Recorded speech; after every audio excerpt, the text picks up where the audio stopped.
Good morning mga Bosconians! Kamusta kayo? Alam niyo ba, sobrang miss na miss ko na kayo.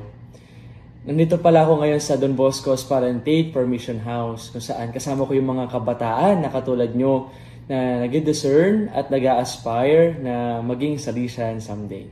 Alam niyo ba si Lord, para siyang kantang ito.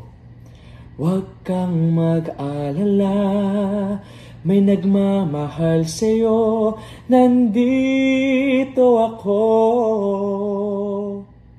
Si Lord, kasama natin siya. Nandito lang siya. Kasama natin siya sa buhay natin. Today, Bosconians, let's talk about communion with the church. Brads, ano nga ba ibig sabihin ng communion with the church? Communion means not just receiving the Holy Eucharist, but it's a deep connection with God and with the whole church. Kumbaga, para tayong mga halaman or puno, tayo ang mga branches na nakakonect sa vine, which is si God.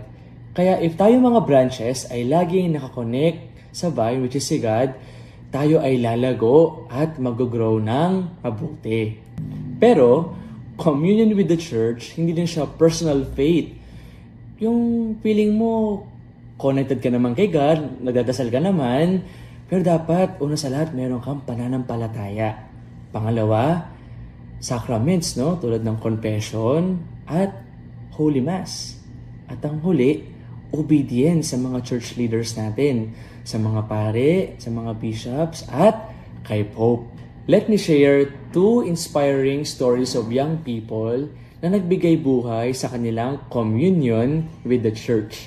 Una, si Saint Carlo Acutis. Alam niyo ba, at the age of 7, gustong-gusto niya nang mag-First Holy Communion. Araw-araw siya nagmamas, nag-rosary, at gumawa pa siya ng website on Eucharistic Miracles.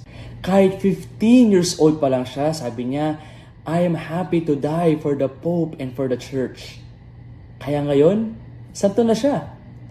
This is a proof that young people like us can be a saint through Eucharist and communion with the Church. Pangalawa, si Saint Mary Mazzarello, co-foundress ng Salesian Sisters with Don Bosco. Simpleng dalaga from Italy, nursed the sick, taught poor girls with joy. Sabi niya, love, play, but please God. She obeyed and served in communion with the church. Kaya tamang-tama yung kantang, huwag kang mag-alala, may nagmamahal sa'yo, nandito ako.